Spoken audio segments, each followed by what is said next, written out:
Le 30 octobre 1759, les habitants du Moyen-Orient ont été réveillés en sursaut par un tremblement de terre. Des fissures sont apparues sur les murs de leur maison, les toits ont commencé à s'effondrer. Les gens sont sortis en courant de leur maison et se sont rassemblés dans des zones dégagées. Mais à cause des fortes secousses, ils continuaient à perdre pied et à tomber. Un mois plus tard, un autre tremblement de terre s'est produit qui s'est avéré être encore plus fort. Des arbres ont été brisés, des maisons se sont effondrées, des fissures profondes sont apparues dans le sol. La catastrophe a duré 2 minutes.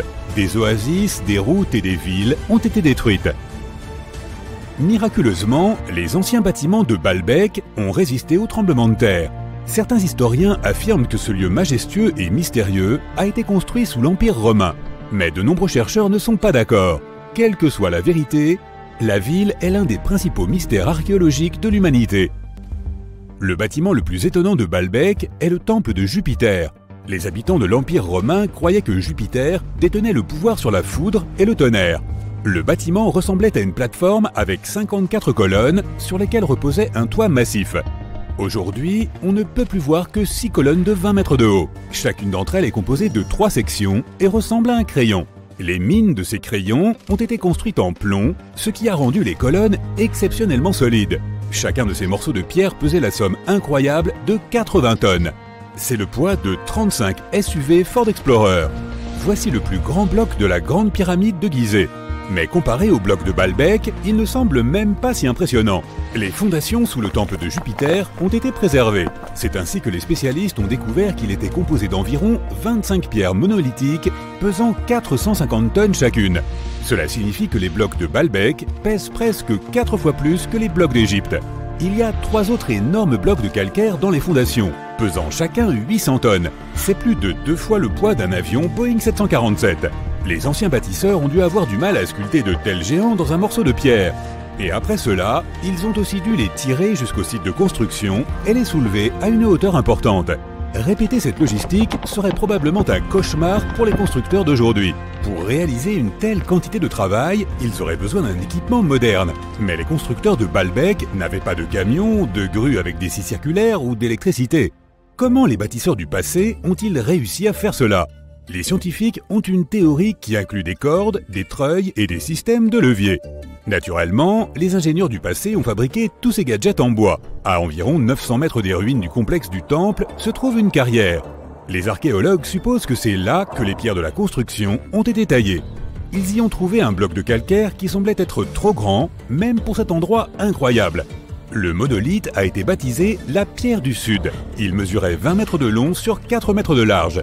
Les anciens bâtisseurs n'ont pas eu le temps de le séparer complètement de sa roche-mère. Un groupe de scientifiques autrichiens a estimé que ce morceau de calcaire pesait plus de 1000 tonnes, soit l'équivalent de 3 avions Boeing ou 160 éléphants d'Afrique. Une autre surprise attendait les archéologues près de la pierre du Sud. C'était un deuxième monolithe pesant plus de 1200 tonnes. Mais les anciens bâtisseurs ne se sont pas arrêtés là. Ils ont continué à travailler. En 2014, dans la même carrière, des archéologues allemands ont déterré un bloc qui pesait 1650 tonnes. Personne n'a encore compris pourquoi les bâtisseurs du passé avaient eu besoin d'un morceau de pierre qui pesait autant que 125 bus scolaires. On ne sait pas non plus comment ils comptaient déplacer ce colosse et pourquoi ils n'ont pas terminé le travail. Quoi qu'il en soit, ce troisième monolithe est le plus grand morceau de pierre transformé de l'histoire de l'humanité. Il y a à ce jour plus de questions que de réponses. Certains chercheurs pensent que les anciens bâtisseurs avaient des équipements de pointe. D'autres ne le pensent pas, mais sont impatients de comprendre comment les bâtisseurs ont réussi à déplacer ces pierres. Il y a un grand nombre de bâtiments et d'artefacts anciens dans le monde. Beaucoup d'entre eux rendent encore les chercheurs perplexes. Près de la pyramide de Djeser, en Égypte, les archéologues ont découvert un réseau de tunnels. Cet endroit s'appelle le Sérapéum. Il contient 24 sarcophages pesant de 70 à 100 tonnes. Les boîtes géantes ont été sculptées dans un seul morceau de granit et recouverts de lourds couvercles. Les sarcophages sont parfaitement symétriques. Au toucher, leurs parois sont aussi lisses que du verre. Même avec notre niveau actuel de technologie, c'est très difficile à réaliser. Mais les anciens Égyptiens ont réussi cet exploit. La coupe de Lycurgue est un artefact inestimable et un exemple de nanotechnologie ancienne. Elle est faite d'un verre qui peut changer de couleur. Si tu mets une source de lumière devant la coupe, elle devient verte. Si la lumière est derrière la coupe, elle devient rouge foncé. Dans ce cas, la figure du roi grec Lycurgue devient violet pâle.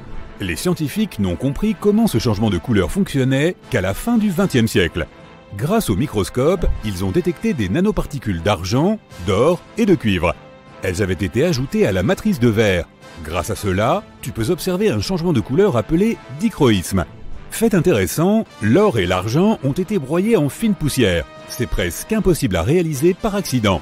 Très probablement, les anciens experts savaient parfaitement ce qu'ils faisaient. En Bolivie se trouve un curieux endroit appelé Pumapunku. On dirait que d'anciens géants y ont joué avec un énorme jeu de construction. Et après le jeu, ils ont oublié de remettre les pièces dans la boîte. Mais il n'y avait pas plus de géants autrefois qu'aujourd'hui. Ces énormes blocs de pierre ont simplement été sculptés par d'anciens bâtisseurs, il y a plus de 1500 ans. Certaines des pierres pèsent 100 tonnes. Les blocs ont été apportés à une altitude de près de 3900 mètres depuis la carrière située à 95 km du site de construction. Il n'y a pas de forêt dans cette zone, ce qui signifie que les bâtisseurs n'ont pas pu utiliser d'arbres pour fabriquer des rondins de bois. Le monument appartient à la civilisation Inca, or les scientifiques sont sûrs qu'elle n'avait aucun usage pour la roue. En 1992, les habitants d'un village chinois ont décidé de drainer un étang. Leurs ancêtres l'utilisaient pour laver le linge et attraper des poissons depuis des centaines d'années. Ils ont pompé l'eau sans relâche pendant 17 jours. Au fond du réservoir, ils ont fait une découverte inattendue. Les villageois ont vu l'entrée d'une grotte qui descendait à une profondeur de 30 mètres. Cette incroyable découverte a été baptisée les grottes de Longyu. Des bâtisseurs inconnus avaient creusé des galeries de 30 000 mètres carrés. On y trouve des pièces séparées, des ponts, des bassins et des colonnes qui soutiennent le plafond. Les murs de la grotte sont couverts d'étranges lignes et motifs sculptés. Les scientifiques n'ont pas trouvé d'informations sur l'identité de ceux qui ont creusé les grottes, ni sur la raison pour laquelle ils l'ont fait. La technologie de construction reste également un mystère. Antonio Stradivari a vécu en Italie au XVIIIe siècle. Il créait des instruments de musique. Plus de 600 de ses œuvres ont survécu jusqu'à aujourd'hui. 500 d'entre elles sont des violons. L'un de ces instruments a été vendu aux enchères pour 16 millions de dollars. Les violons fabriqués par ce maître ont un son clair et profond. Les chercheurs n'arrivent pas à comprendre pourquoi les instruments de Stradivarius produisent des sons si uniques. Peut-être est-ce dû au vernis que le maître a utilisé pour recouvrir les violons. La réponse se trouve peut-être aussi dans le bois dont sont faits les instruments. À l'époque, l'Europe avait un climat froid. À cause de cela, le bois est devenu plus dense, et les instruments qui en étaient faits avaient un son particulièrement agréable à l'oreille. Dans la ville indienne de Delhi, il y a un pilier de 7 mètres de haut. Il pèse 6 tonnes et demie et est composé à 98% de fer forgé. Le pilier vieux de 1600 ans ne présente aucun signe de rouille ni de dégradation. Les scientifiques pensent que si le monument est si bien conservé, c'est grâce au climat sec et à la composition chimique du métal qui l'a rendu résistante à la corrosion. Et pourtant, les chercheurs ne savent pas comment les forgerons ont réussi à fabriquer un pilier en fer qui ne craigne pas la rouille. Cela semble être un exploit difficile, même pour les métallurgistes modernes. Le rocher Al-Nasla est divisé en deux parties par une fente parfaitement droite. Chaque bloc rocheux repose sur un petit piédestal. Certaines personnes pensent que c'est la preuve d'une ancienne technologie laser. Mais les géologues pensent que la fente est apparue en raison du déplacement du sol ou des vibrations naturelles qui se sont produites sous la roche. Ce processus a conduit à l'apparition de la fissure. Elle s'est agrandie pendant des milliers d'années et progressivement, le monument naturel a pris la forme que l'on peut observer aujourd'hui. Imagine que tu puisses passer une semaine entière à scruter des ruines anciennes et à prendre des photos des sites archéologiques les plus surréalistes qui soient. Serais-tu prêt à le faire? Alors, commençons à creuser. La première étape de ton périple est l'Asie du Sud-Est. C'est là que se trouvaient les ruines les plus impressionnantes. Commençons par Bagan, situé aux confins de la Birmanie. Il existe plusieurs façons de visiter le site, et tu es heureux d'avoir décidé de souscrire à 2 expériences différentes. La première est un voyage en montgolfière au lever du soleil. Juste avant l'aube, tu grimpes à bord du ballon et, dès que le soleil commence à poindre à l'horizon, tu entreprends de survoler cette région enchanteresse. Au fur et à mesure que le soleil s'élève dans le ciel, il se reflète sur plus de 2000 structures dorées de forme conique. Ce volume en montgolfière est plutôt bref, mais il permet d'avoir une vue imprenable sur la 60aine de kilomètres que couvre le site. De retour sur la terre ferme, tu loues un vélo et arpentes le village des ruines. Certaines d'entre elles sont à ciel ouvert et permettent un petit coup d'œil à l'intérieur. Ces magnifiques vestiges ont été construits entre le XIe et le XIIIe siècle de notre ère et faisaient principalement office de lieu de culte. Il s'y trouvait à l'origine plus de 10 000 bâtiments, mais ils se sont progressivement détériorés au fil du temps, notamment en raison des tremblements de terre. Heureusement, le site a été inscrit au patrimoine mondial de l'UNESCO en 2015 et est préservé depuis. Tu attrapes ensuite un volume pour le Cambodge, où tu prends le temps de visiter les temples d'Angkor, un célèbre site archéologique niché au cœur de la jungle.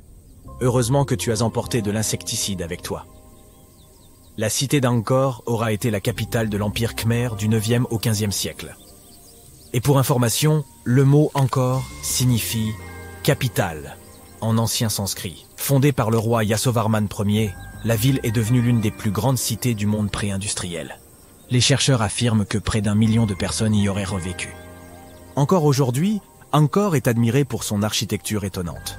Le style Khmer se reconnaît à l'emploi d'énormes blocs de grès. Et les tours du complexe auraient été autrefois décorées d'or. Mais aujourd'hui, le site ne consiste plus qu'en un labyrinthe de temples envahis de lianes. La ville fut abandonnée en 1431 pour n'être redécouverte que dans les années 1840. Oh, et si tu ne t'en doutais pas déjà, il s'agit également d'un site répertorié au patrimoine de l'UNESCO, et ce depuis 1992, des fois que tu voudrais te vanter auprès de tes amis de tes aventures culturelles à l'avenir. Ton périple se poursuit en Égypte. Tu es ici pour visiter le temple de Karnak, dans la cité de Luxor. Pour t'y rendre, tu optes pour le moyen le plus romantique, à savoir une croisière en bateau sur le Nil. En quittant le Caire, tu te diriges vers le sud jusqu'à atteindre la célèbre cité antique. Autrefois connue sous le nom de Thèbes, Luxor fut pendant des siècles la capitale de l'Égypte et un véritable centre administratif et économique. C'est pourquoi le complexe de Karnak est un site archéologique d'une telle importance. Tu choisis de le visiter de nuit et, dès l'entrée, tu es frappé par la beauté du site. Le soir, de puissants projecteurs illuminent d'une lueur dorée les statues et les colonnes en pierre du temple. Celui-ci est immense et a été principalement construit au XVIIIe et XIXe siècle avant notre ère. Chaque pharaon égyptien de cette période a apporté sa propre marque architecturale au site. L'apogée de cette visite est une promenade dans l'allée des Sphinx, conclue par la découverte de la grande salle hypostyle. Cette vaste chambre est remplie de piliers imposants et de colonnes en grès massif. C'est un spectacle à couper le souffle. De l'Égypte, tu te diriges vers la Jordanie. Si tu aimes les paysages au ton mordoré, tu es au bon endroit. La cité de Pétra est une merveille du monde antique. Située dans le désert jordanien, la ville fut un centre commercial dès le XVe siècle avant notre ère. Les Nabatéens, un ancien peuple arabe, demeuraient aux abords de la ville rose et a prospéré pendant de nombreux siècles, ayant accumulé une quantité importante de richesses. La ville était connue pour son système innovant de gestion des eaux, lequel a rendu la région habitable. Et bien entendu, tu auras un aperçu de ces vestiges lors de ta visite. La structure en forme de porte monumentale, sculptée à même la roche, et qui a fait la renommée de Pétra, s'appelle la Khazne, ou trésor du pharaon. Elle se trouve à l'entrée principale du site, et on dit qu'un véritable trésor y serait enfoui. N'oublie pas de te placer juste en dessous de l'arche, et de prendre l'une de ces photos connues de tous pour tes réseaux sociaux. Une fois Pétra cochée sur ta liste, tu t'envoles pour le sud de l'Europe.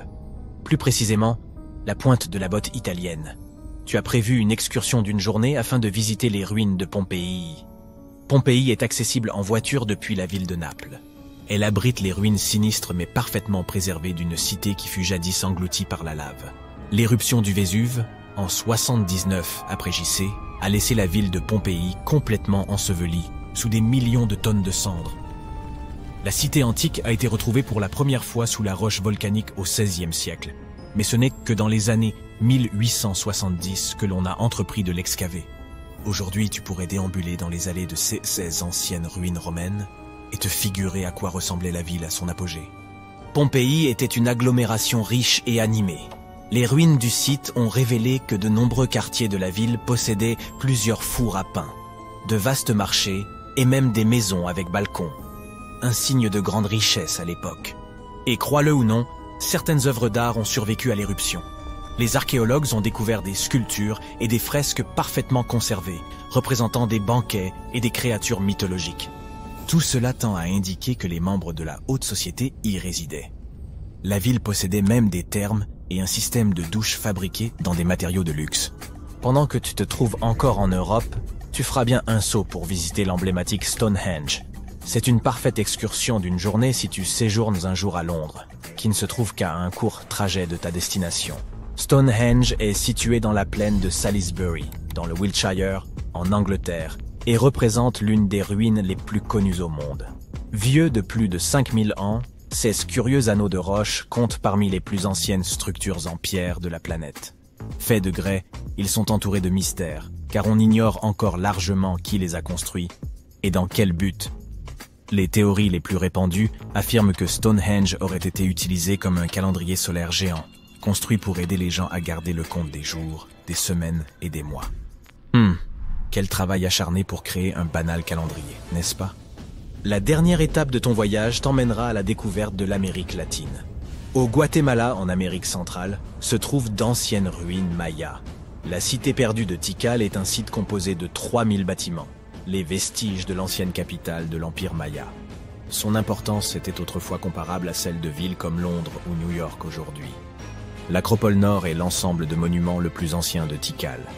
Érigée à la seule force des bras humains en 350 avant notre ère, elle servait de lieu de dernier repos aux rois et aux prêtres. À l'époque, ces pyramides à degrés étaient peintes en rouge, une couleur adorée des Mayas. Mais aujourd'hui, bien sûr, tu ne verras plus que le calcaire. Tu te demandes peut-être ce qui a pu précipiter la chute d'une ville aussi grandiose. Les archéologues n'ont aucune idée de la cause du déclin de Tikal. Jusqu'à aujourd'hui, cette question demeure sans réponse. S'agit-il d'une famine? D'une épidémie? Peut-être ne le saurons-nous jamais. Envie de découvrir d'autres ruines mayas? Chichén Itzá est un site archéologique qui abrite les pyramides les mieux conservées de la planète. Située dans l'état mexicain du Yucatan, cette cité maya a plus de 1500 ans et elle abritait 35 000 personnes à son apogée. Le site s'étend sur près de 500 hectares et comporte de nombreuses ruines. Son point culminant est El Castillo, un immense temple flanqué d'escaliers qui s'élève à 25 mètres au-dessus du sol. Sa particularité réside dans le fait qu'il comporte 91 marches sur chacune de ses 4 faces. En comptant la plateforme supérieure, cela fait un total de 365 marches, qui se trouve également être le nombre de jours de l'année solaire. Ouf! Quel voyage trépidant! Il est temps de rentrer à la maison et de méditer sur tout cela. À la prochaine fois. Quand tu entends parler de ruines anciennes, tu ne les imagines jamais suspendues quelque part, ou simplement accrochées à la branche d'un arbre, n'est-ce pas? En fait, pour la plupart des objets anciens que nous avons exposés dans les musées du monde entier, les archéologues ont fait un travail de fouille impressionnant. Tu vois, les bâtiments ont cette drôle de façon de se dégrader avec le temps si l'on n'en prend pas soin correctement. Parfois, nous devons réutiliser certains matériaux de construction, et une bâtisse plus ancienne peut alors être sacrifiée dans le processus. D'autres fois, les maisons sont abandonnées, et dès qu'elles sont exposées aux éléments en surface, comme la pluie ou le soleil, elles n'ont plus aucune chance. Certaines s'écroulent tout simplement sous l'effet de la bonne vieille érosion. La seule façon pour un édifice de survivre à l'épreuve du temps est d'être enterré en profondeur. Mais comment ces architectures finissent-elles par être enterrées? C'est une véritable comédie d'erreurs. Les villes anciennes avaient l'habitude d'élever progressivement le niveau de leur sol, comme un enfant qui ajoute des garnitures à sa coupe glacée. En effet, ces colonies étaient toujours occupées à collecter de la nourriture et des matériaux de construction pour faire face à l'augmentation constante de leur population. Mais qui a le temps de s'occuper des déchets et des ordures? À l'époque, ce n'était pas vraiment une priorité sur leur liste de tâches. Ainsi, lorsqu'il s'agissait de construire de nouvelles maisons, les civilisations anciennes économisaient leur sueur et leurs larmes en empilant les décombres et en construisant directement dessus. Mais ce n'est pas tout. De temps en temps, les rivières entrent en crue et déposent une couche de sédiments sur le sol des villes. Cela a pour effet d'encapsuler encore davantage ces anciennes constructions. Et dans les régions sèches, comme le désert, où le vent aime à montrer ses mouvements de danse de sable et de poussière, tu peux parier que c'était une lutte constante pour garder les établissements propres. Un exemple hilarant est celui du Sphinx, dont la tête était enfouie dans le sable jusqu'à ce qu'un groupe d'archéologues le mette au jour en 1917. Certaines villes anciennes ont fini par être recouvertes parce qu'elles étaient complètement abandonnées. Avec moins d'activité humaine pour contrôler leur expansion, les graines de plantes n'ont pas pu résister à l'opportunité et ont germé un peu partout. Elles ont absorbé le dioxyde de carbone de l'air et se sont développées, ajoutant de plus en plus de volume au sol. Scieuses racines effrontées ont même décidé de stabiliser le sol constitué de matière végétale en décomposition, créant ainsi plusieurs couches de terre. C'est comme si Mère Nature s'était lancée dans un ultime projet de bricolage, avec les plantes comme fidèles auxiliaires. Fouiller dans les secrets des civilisations anciennes, ce n'est pas seulement déterrer un monde perdu, c'est aussi une quête épique pour révéler les trésors cachés sous les couches de l'histoire. Mais comment les archéologues savent-ils d'abord où creuser? Si tout est recouvert de multiples couches de sédiments, de débris et de racines de plantes, ils doivent avoir une sorte de système auquel ils se fient avant de se lancer dans un nouveau projet, n'est-ce pas? Tout d'abord, ce ne sont pas toujours eux qui suggèrent des fouilles archéologiques à tel ou tel endroit. Je m'explique. Supposons que tu sois un entrepreneur et que tu souhaites construire un nouveau complexe d'appartements luxueux dans ta ville. Cependant, certaines législations locales imposent des exigences avant que ton projet ne puisse démarrer. Par exemple, avant de commencer à construire sur un terrain, il peut être nécessaire de faire appel à des spécialistes pour vérifier le sol. Scieuses personnes intelligentes peuvent être des archéologues, des géologues ou des paléontologues, et elles doivent garder un œil sur le processus en phase de développement. En cas de découverte d'artefacts ou d'écofacts, termes savants pour désigner des vestiges organiques, ces experts interviennent pour les fouiller et les étudier. Mais qu'en est-il des sites qui n'ont rien à voir avec les bulldozers et les chapeaux jaunes? Les archéologues ont plus d'un tour dans leur sac lorsqu'il s'agit de localiser les points chauds de l'Antiquité. Ils plongent dans les archives historiques et font un travail de détective. En recherchant de vieux documents et de vieilles cartes, ils peuvent reconstituer le puzzle de l'activité humaine dans une région donnée. Si un site a déjà été visité, c'est encore mieux. La découverte de traces de fouilles antérieures ou de récits historiques peut donner aux archéologues de nombreuses informations sur les endroits où poursuivre leur chasse au trésor. Avant de commencer à manier leur pelle, les archéologues se livrent à une sorte de balayage visuel. Armés d'un système de quadrillage, ils se promènent sur le site, à l'affût de tout artefact susceptible de se cacher juste sous la couche supérieure de la terre. Qu'il s'agisse d'outils en pierre taillée, de verres historiques ou même d'anciennes décharges, oui, elles ont aussi de la valeur. Ces explorateurs à l'œil vif peuvent repérer des signes d'activité humaine plus rapidement que la plupart des gens.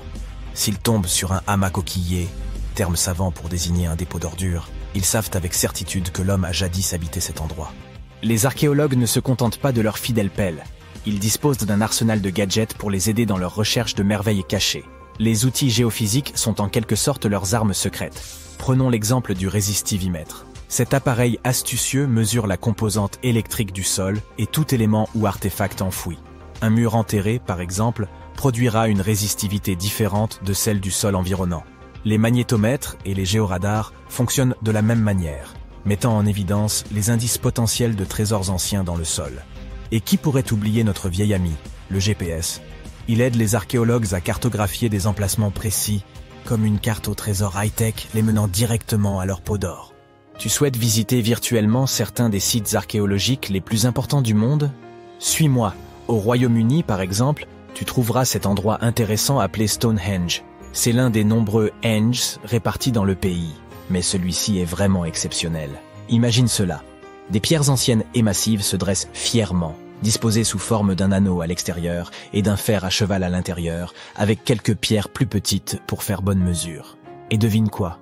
Ces pierres étonnantes existent depuis plus de 5000 ans. C'est ce que l'on appelle une longévité à toute épreuve. C'est là que les choses deviennent intéressantes. Selon le folklore local, le légendaire magicien Merlin a sorti sa baguette magique et a téléporté ces pierres massives depuis l'Irlande. Apparemment, des géants les avaient assemblées là-bas, mais Merlin a décidé qu'elles seraient bien plus belles à leur nouvel emplacement. D'autres pensent qu'il s'agit simplement des ruines d'un ancien édifice spirituel romain.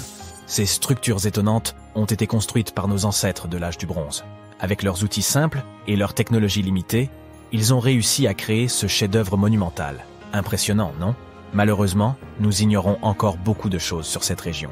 L'objectif initial de Stonehenge reste encore aujourd'hui un mystère. Certes, il existe de nombreuses théories, mais les scientifiques ne sont pas encore parvenus à se mettre d'accord sur le sujet. On sait cependant qu'il est parfaitement aligné pour accueillir le lever du soleil lors des solstices d'été et d'hiver. L'ancienne ville de Pompéi est un site archéologique tout aussi étonnant.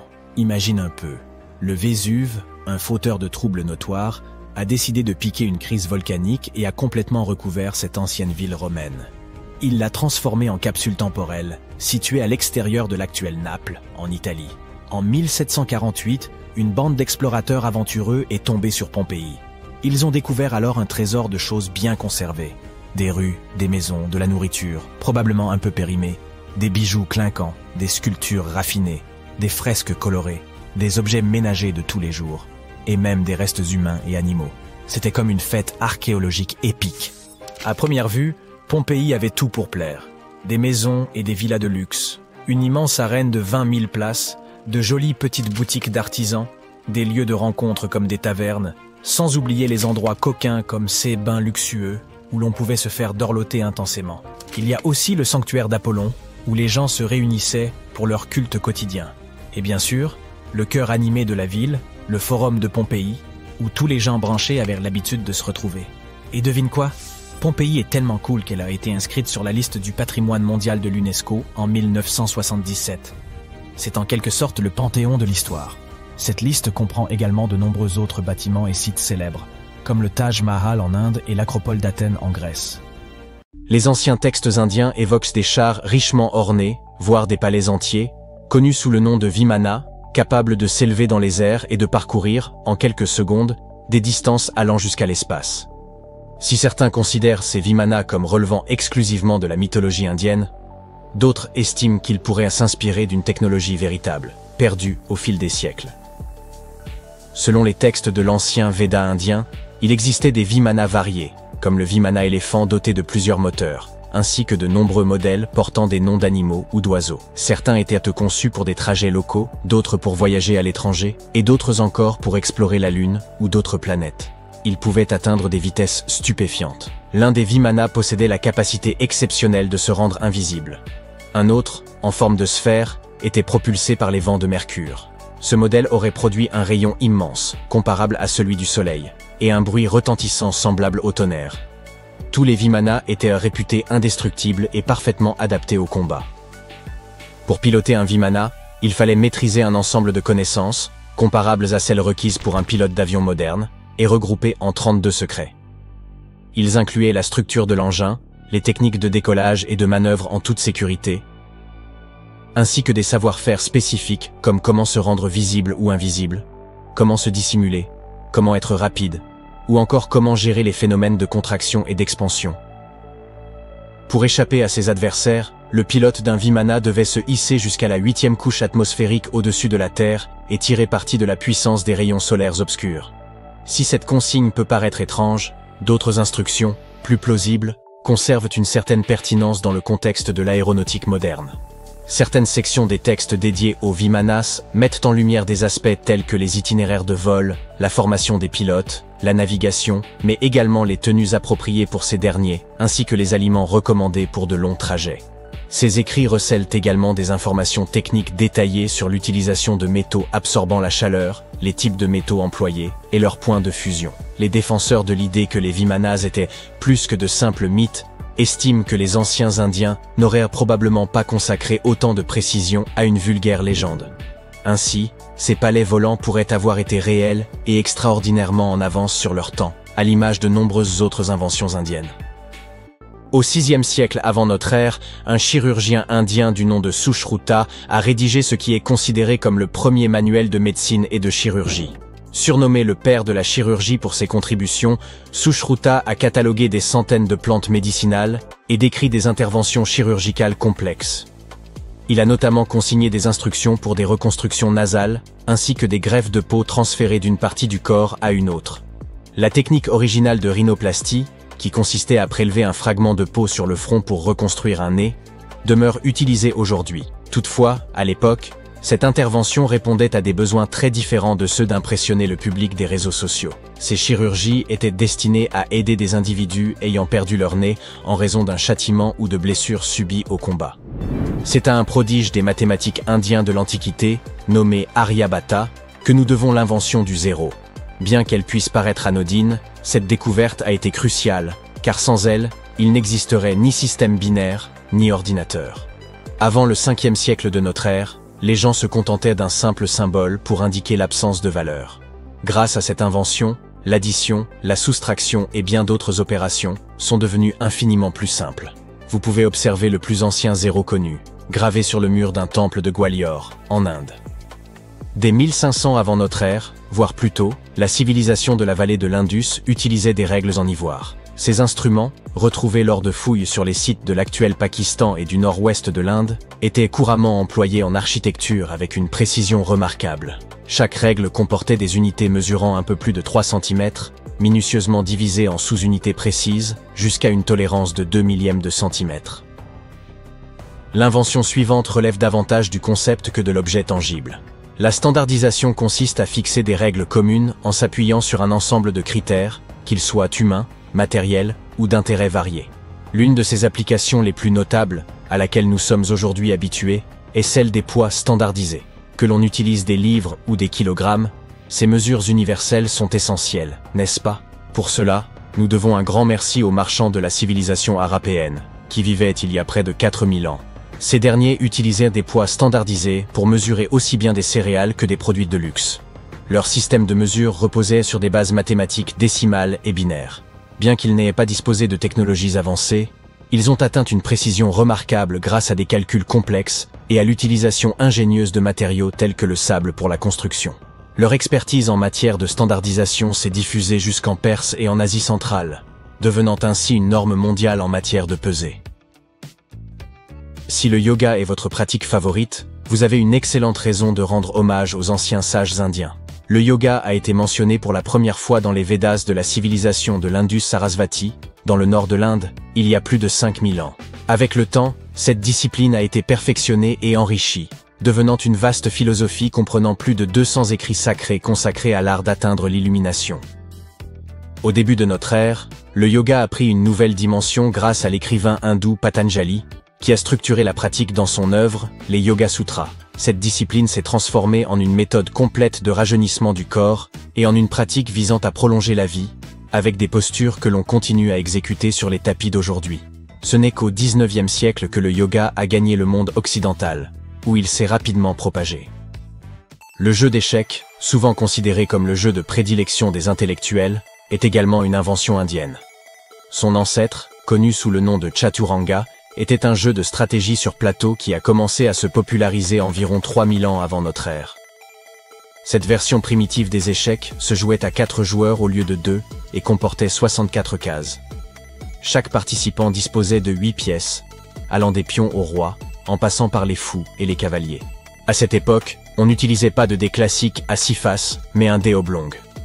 Les joueurs qui s'affrontaient étaient en réalité regroupés en 2 équipes selon leur position. La version moderne des échecs, telle que nous la connaissons aujourd'hui, trouve mention pour la première fois dans une légende de l'ancienne littérature indienne. Selon cette histoire, l'épouse du démon Ravana aurait inventé le jeu afin de divertir son époux. Le mot shampooing trouve son origine dans un terme hindi signifiant apaiser ou pétrir. Cette substance, inventée en Inde en 1762, servait à l'origine pour les massages crâniens, d'où son nom. Le premier shampoing était composé d'huile naturelle et de plantes. Les commerçants britanniques, séduits par cette idée, l'ont ramené en Angleterre. Puis il aura fallu plusieurs années pour que cette huile de massage évolue en shampoing tel que nous le connaissons aujourd'hui, mais son origine reste indienne. Contrairement aux Grecs anciens, qui portèrent des peaux d'animaux, les Indiens ont commencé à cultiver le coton dès les 5e et 4e siècles avant notre ère. Ils utilisaient des fils de coton pour fabriquer des textiles, qui devinrent rapidement très prisés en Méditerranée et au-delà. Le jute et la laine trouvent également leurs racines en Inde. Le Cachemire, célèbre pour être la laine la plus fine et la plus luxueuse, provient de la région du même nom, située à la frontière de l'Inde, du Pakistan et de la Chine. Quant aux boutons ornant ces vêtements de Cachemire, ils ont également une origine indienne. Il y a environ 5000 ans, la civilisation de la vallée de l'Indus transformait des coquillages en forme géométrique percés de petits trous. Ces ornements, d'abord purement décoratifs, furent ensuite utilisés pour attacher les vêtements. Lorsque l'on évoque les pionniers de la communication radio, le nom de Marconi est souvent celui qui domine. En 1909, il a même reçu le prix Nobel de physique pour ses travaux révolutionnaires. Pourtant, un autre génie, longtemps resté dans l'ombre, mérite d'être reconnu. Sir Jagdish Chandra Bose. Dès 1895, Bose a démontré le potentiel des ondes de communication radio. Lors d'une expérience à l'hôtel de ville de Calcutta, il a transmis une onde électromagnétique sur une distance de 23 mètres, traversant des murs, déclenchant une cloche, et enflammant même de la poudre à canon. Marconi s'est inspiré de l'invention de Bose, le cohéreur à mercure, pour développer sa propre radio bidirectionnelle. Hélas, Bose n'a pas breveté son invention, et il n'a obtenu la reconnaissance de son génie qu'1 siècle plus tard. Remontons le temps jusqu'aux premiers jours de l'histoire de l'humanité, à l'époque où nos ancêtres vivaient en tribus nomades. Songe un instant à ce que devait être la vie pour ceux qui souffraient d'une déficience visuelle. Pour ceux qui avaient la chance de n'avoir que des problèmes de vue bénins, ils pouvaient probablement se déplacer sans trop de difficultés. Mais pour ceux qui souffraient de graves problèmes de vue, les défis étaient quasi insurmontables. Leur productivité et leur utilité pour la tribu pouvaient être grandement compromises, ce qui pouvait conduire à leur exclusion.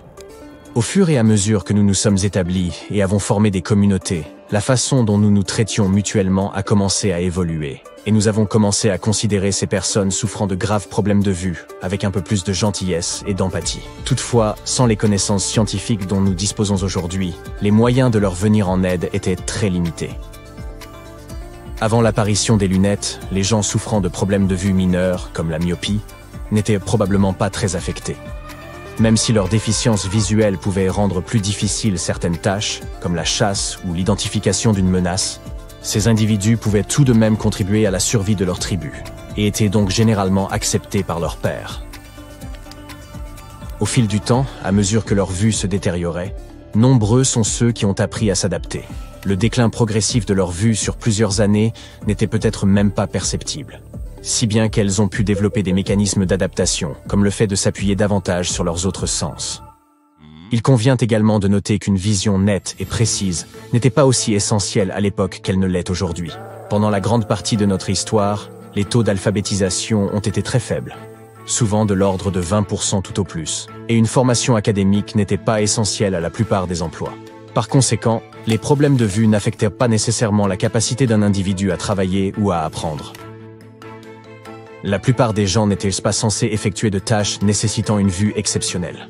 Ils pouvaient donc s'en sortir tant qu'ils étaient en mesure d'accomplir leurs tâches, qui prenaient souvent la forme d'un travail physique.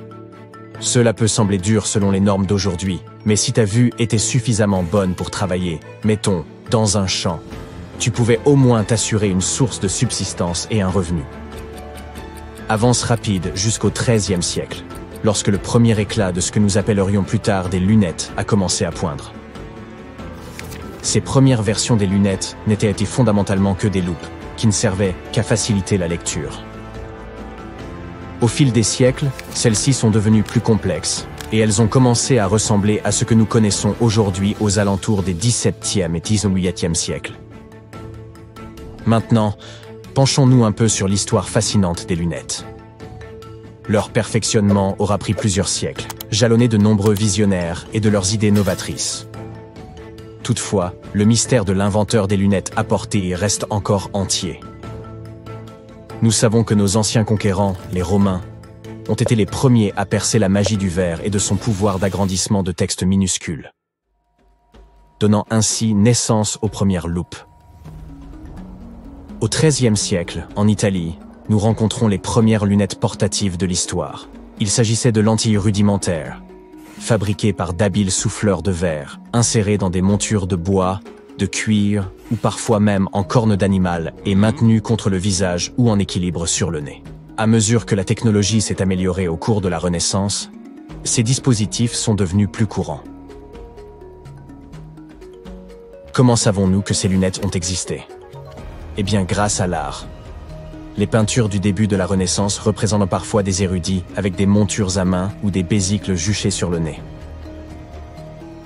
Sur la base de tests de vision rudimentaires, les souffleurs de verre italiens ont su façonner des verres de différentes épaisseurs.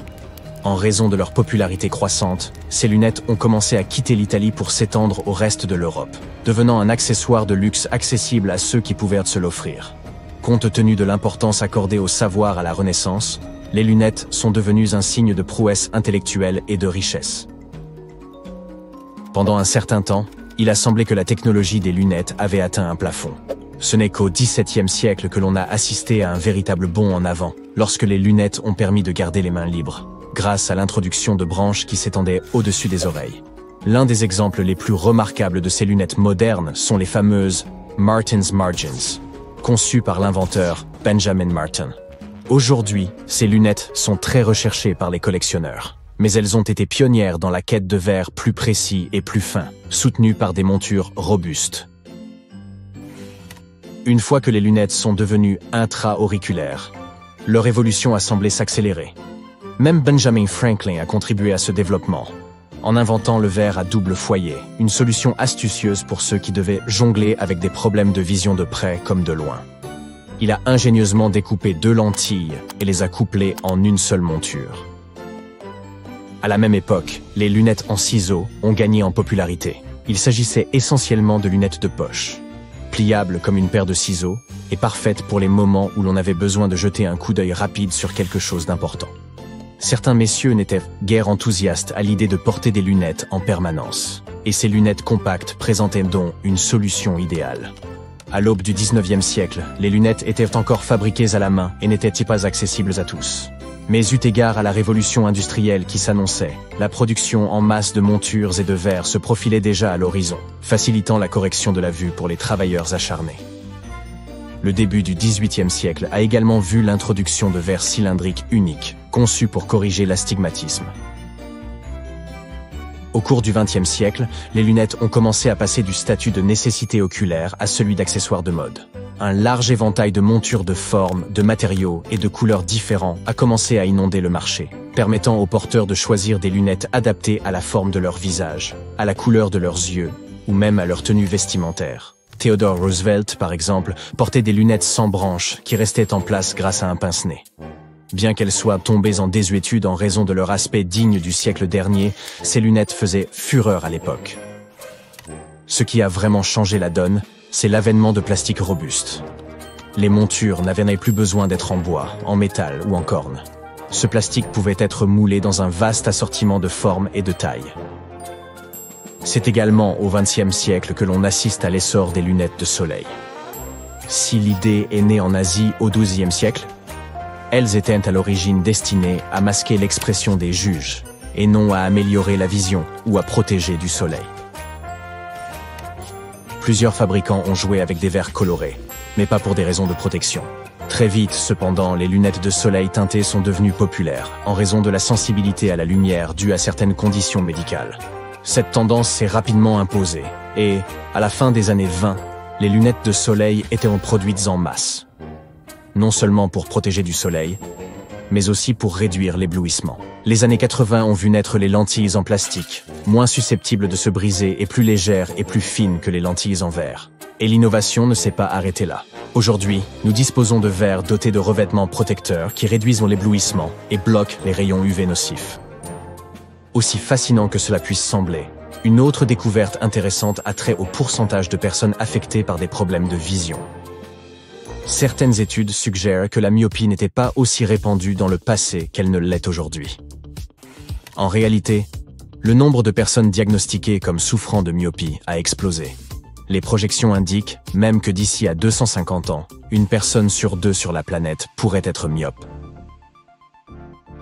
Une étude particulière a mis en lumière le fait que la myopie touche aujourd'hui 2 fois plus d'enfants que dans les années 60. Dans certaines régions d'Asie, la situation est encore plus accentuée. Alors que les médecins et les chercheurs du monde entier tentent de comprendre la cause profonde de ce problème, certains le qualifient d'épidémie. Les théories sont nombreuses, certaines pointant du doigt la génétique ou l'augmentation du temps passé devant les écrans et le nez enfoui dans les livres. Mais il y a aussi d'autres scientifiques qui ont remarqué un lien entre les enfants qui jouent moins à l'extérieur et la probabilité de développer une myopie. Quelle que soit la cause de cette situation, il est juste de dire que la myopie n'affectait probablement pas autant de personnes dans les temps anciens qu'elle le fait aujourd'hui. L'invention relativement récente des lunettes pour la myopie laisse penser que ce n'était pas un problème aussi pressant dans le passé. Peut-être les gens ont-ils trouvé des moyens d'adapter leur mode de vie pour mieux gérer leur myopie. Ou peut-être que l'on s'efforçait davantage d'adapter les emplois aux capacités visuelles des gens plutôt que de rechercher des solutions techniques pour uniformiser la donne. On estime que Fantasmagorie est le premier dessin animé de l'histoire. Il a été réalisé en 1908 et c'est l'un des premiers modèles de films d'animation dessinés à la main. Mais savais-tu que les peuples anciens amusaient déjà leurs enfants avec des dessins animés il y a environ 2,6 millions d'années? Une nouvelle étude révèle que les hommes des cavernes étaient les premiers à animer les images. Comment? Ils gravaient des dessins d'animaux sur des pierres et les plaçaient autour des feux. Lorsque la lumière commence à circuler, les animaux se mettaient à bouger et à se secouer dans tous les sens. Les sculptures préhistoriques prenaient ainsi vie à la lumière vacillante du feu, et les dessins semblaient sauter d'un point à l'autre, comme s'ils voulaient faire la fête. Imagine à quel point il était amusant pour les familles préhistoriques de s'asseoir autour d'un feu et de créer ces sculptures animées. Il se trouve que certaines des anciennes peintures murales et gravures trouvées dans les grottes ont même été inspirées par cette vision illuminée par les ombres mouvantes des flammes. En gros, ces sculptures d'antan prenaient vie lorsque la lumière du feu les touchait, et les chercheurs ont réalisé un film montrant cet effet génial sur un modèle 3D de certaines gravures de chevaux. L'étude indique que notre cerveau est câblé pour visionner les choses en mouvement sous une lumière changeante, ce qui explique pourquoi ces gravures ont probablement eu une grande importance pour nos ancêtres. En d'autres termes, les hommes des cavernes se disaient « Eh, gravons des trucs sympas sur ce rocher, et quand on allumera un feu, on aura l'impression que ça bouge. » Et maintenant, ces scientifiques se sont dit « C'est fantastique, faisons un film pour vous expliquer tout cela, mesdames et messieurs. » Andy Needham et ses coéquipiers ont utilisé les technologies modernes de numérisation et de réalité virtuelle pour étudier 50 roches plates et sculptées, appelées plaquettes, faites de calcaire. Ces roches ont été trouvées dans le sud de la France dans les années 1800 et se trouvent désormais dans un musée à Londres. Elles sont recouvertes de 77 sculptures réalistes représentant toutes sortes d'animaux, comme des chevaux, des rennes et des chamois. Apparemment, l'Homo sapiens, qui avait beaucoup de temps devant lui, a réalisé ces gravures il y a 12 000 à 16 000 ans. Needham s'est rendu compte que beaucoup de ces roches sculptées avaient été abîmées par le feu, certaines étant couvertes de cendres blanches, d'autres ayant séché ou s'étant brisées à cause de la chaleur. En les examinant de plus près, il a découvert des bandes roses de décoloration résultant de dépôts de fer dans la pierre. Le plus intéressant, c'est que les gravures d'animaux étaient souvent superposées les unes sur les autres, parfois même fondues ou ajustées ensemble, comme une sorte de puzzle d'animaux préhistoriques. Plutôt que de jeter les anciennes et de tout recommencer, les artistes de l'Antiquité prenaient des parties du corps des animaux pour créer de nouvelles figures hybrides. Par exemple, l'une des pierres représente à la fois un cheval et une créature sauvage ressemblant à du bétail, connue sous le nom de bovidé. Dans ce chef-d'œuvre de l'art préhistorique, l'abdomen et le cou du cheval deviennent le dos et le cou du bovidé, tandis que la tête du cheval forme l'oreille du bovidé. Quelle façon créative de recycler!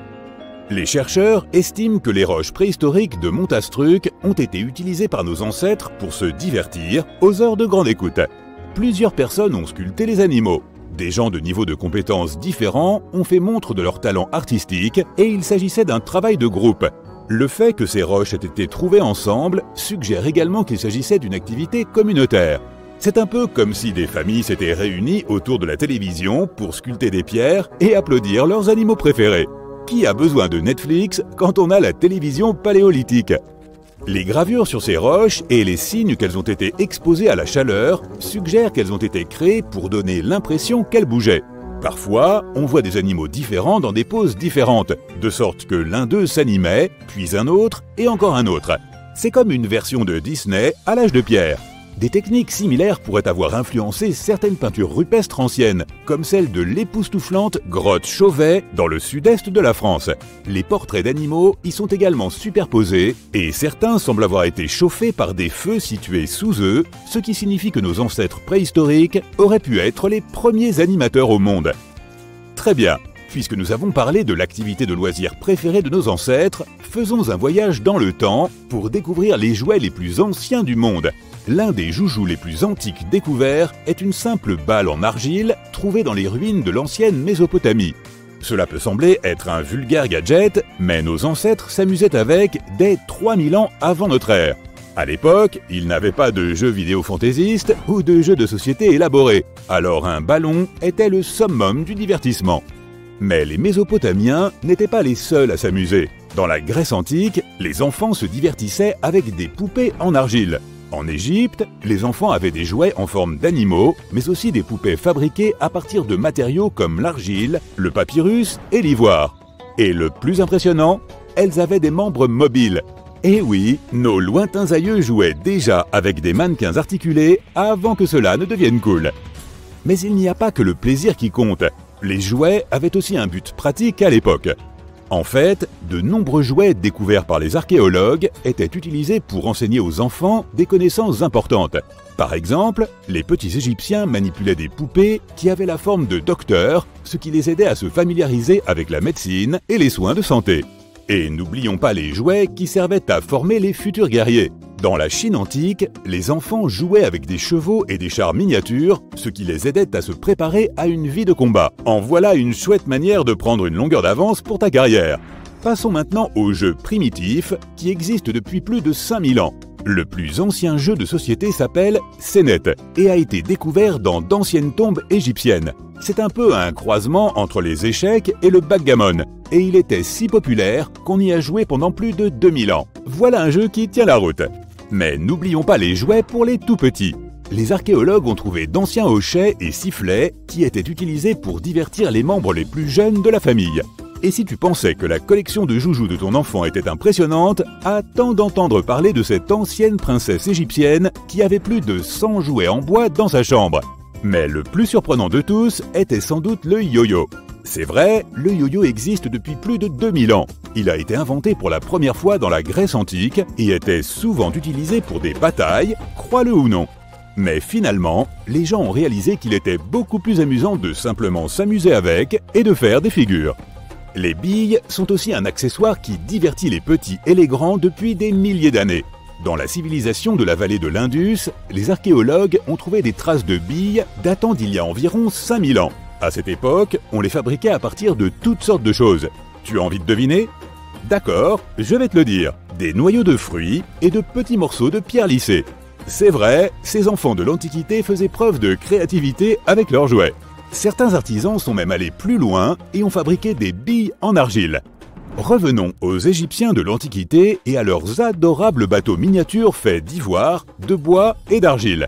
Ces figurines peuvent être reconnues comme des jouets, mais elles étaient aussi censées représenter le passage de l'autre côté. Les enfants vikings avaient eux aussi des objets de ce type. Un bateau jouet en bois, vieux de plus de 1000 ans, a été trouvé dans une ferme près de la côte norvégienne. Ce jouet ressemblait à un vrai bateau, et il devait être l'objet cool par excellence du moment, tout comme les enfants d'aujourd'hui sont fous des voitures de course et des drones. Tu peux imaginer les petits de l'époque montrant leur bateau jouet à leurs amis. Beaucoup de ces accessoires sont encore très amusants aujourd'hui. Il y en a beaucoup d'autres qui ont été laissés de côté, comme les soldats de plomb et les toupies. Dis, une question, tu souhaiterais en savoir plus sur les jouets anciens ou sur les gadgets des débuts du cinéma ? Des objets étranges et incroyables sont parfois découverts, mais comprendre tout ce que manigançaient nos ancêtres peut s'avérer assez difficile. Surtout quand tout ce que vous avez, ce sont quelques tessons de poterie et des peintures rupestres. Il n'est donc pas si surprenant que même les experts en blouse blanche commettent parfois quelques erreurs. Mais ce n'est pas qu'une question de vaisselle poussiéreuse et de gros cailloux. Parfois, on trouve carrément des restes humains à la tête énorme. Alors, attrapez votre matériel de fouille et retournons dans les temps anciens pour découvrir des sociétés incroyables que les chercheurs ne parviennent toujours pas à expliquer. La Sardaigne peut sembler idyllique aujourd'hui, mais pour être honnête, je n'aurais vraiment pas voulu la visiter il y a 3000 ans. Certaines rumeurs prétendent que d'horribles géants erraient sur cette île à l'époque. On évoque même la découverte de squelettes humains de plus de 4 mètres de haut, bien que personne n'ait jamais apporté de preuves concrètes. Mais ces histoires soulèvent quand même quelques questions, car des choses étranges se sont certainement produites là-bas. En 1974, plus de 5000 fragments d'artefacts en pierre ont été retrouvés dans une partie de l'île, appelée Mont Prama. Mais au lieu d'être exposés dans un musée, on les a enfermés dans un coffre-fort souterrain pendant près de 30 ans. Cela semble un peu suspect, n'est-ce pas ? Lorsqu'ils ont finalement été déplacés en 2005, les scientifiques ont rassemblé les pièces du puzzle pour révéler les statues de 38 géants, chacun mesurant 2,40 mètres de haut. Pas aussi grands que nos squelettes légendaires, mais tout de même assez massifs. On pense que ces statues ont été façonnées par la culture nuragique qui peuplait cette île il y a bien longtemps. En plus de ces statues, ils ont également érigé plus de 8000 structures de pierre. Peut-être que le peuple des Nurags n'était pas eux-mêmes des géants, mais ils aimaient clairement voir les choses en grand. Nous aussi, d'ailleurs, comme un grand nombre de j'aime sous nos vidéos, ce serait vraiment sympa. Merci d'apprécier notre contenu. Et maintenant, revenons à la vidéo. Vous et moi sommes assez intelligents, mais nous ne sommes peut-être pas les humains les plus futés à avoir jamais vécu. En fait, nous ne sommes peut-être même pas l'espèce la plus intelligente. Depuis 1913, des restes de crânes retrouvés en Afrique du Sud ont suggéré l'existence d'un concurrent potentiellement plus intelligent que nous, baptisé l'homme de Boskop. Cette espèce semblable à l'homme pourrait avoir existé aussi récemment qu'il y a près de 10 000 ans. Leurs crânes suggèrent qu'ils avaient de très grosses têtes, ce qui signifie que leur cerveau aurait pu être jusqu'à 30% plus gros que les nôtres. Waouh! Leur QI moyen aurait ainsi pu atteindre les 149 points, ce qui les placerait parmi les 0,25% des gens les plus intelligents aujourd'hui. Mais si le cerveau des hommes de Boskop était tellement plus développé, pourquoi ne sont-ils plus parmi nous? Eh bien, plus grand ne signifie pas toujours meilleur, vous savez. Nos cerveaux sont beaucoup plus conséquents que ceux de nos cousins primates, principalement dans le cortex préfrontal. Cette partie participe à des tâches complexes comme prendre des décisions, se souvenir des choses à court terme et être conscient de nous-mêmes. Les parties du cerveau qui régissent nos sens et nos mouvements, elles, n'ont pas vraiment beaucoup grandi. Peut-être les Boskops passaient-ils trop de temps à méditer sur le passé plutôt qu'à accomplir des choses pratiques comme la chasse. Mais tout cela n'est que supposition. Nous ne savons pas vraiment ce qui est arrivé à nos cousins à grosse tête. Certains soutiennent même que les Boskops n'étaient guère différents de nous, les seules preuves étant ces fameux morceaux de crâne. La jungle est immense. Saviez-vous que la forêt amazonienne abritait environ 30% de toutes les espèces de plantes et d'animaux du monde? C'est impressionnant. Cependant, l'histoire d'une espèce humaine locale a longtemps intrigué les scientifiques. La mystérieuse civilisation Khazarabe a vécu ici pendant des centaines d'années, avant de disparaître aux alentours de 1400 après Jésus-Christ. On pensait que l'Amazonie ne comptait que quelques tribus disparates. Mais récemment, nous avons découvert de grandes formes inhabituelles gravées dans le sol et appelées géoglyphes. Ces derniers peuvent s'apparenter à de simples fossés peu profonds. Mais ce sont en réalité les vestiges d'une vaste civilisation qui s'étendent sur 1000-3000 km² et comprennent environ 450 symboles, certains larges de 400 mètres. C'est époustouflant. Ils étaient probablement flanqués de lieux cérémoniels et auraient pu accueillir jusqu'à 1 million d'individus il y a à peine 600 ans. Grâce à de nouvelles technologies, comme le LIDAR, qui utilise un laser inoffensif pour cartographier la forêt sans lui nuire, nous pouvons explorer plus en profondeur. En 2019, le scanner a montré des kilomètres de routes et de sentiers surélevés, et même des pyramides de plus de 20 mètres de hauteur. On a découvert 26 zones de peuplement distinctes, dont 2 mesuraient au moins 100 hectares chacune. Ça représente la superficie de 330 terrains de football. On ignore ce qui est arrivé à la civilisation Khazarabe, mais il n'est pas à exclure que les conquistadors en soient responsables. Peut-être que l'ancienne civilisation la plus déroutante est celle dont nous n'avons jamais réellement trouvé de traces. Oui, je parle bien de l'Atlantide, cette grande cité qui a supposément sombré dans l'océan. Les premières mentions de l'Atlantide nous viennent du philosophe grec Platon, qui évoquait une grande cité proche du détroit de Gibraltar.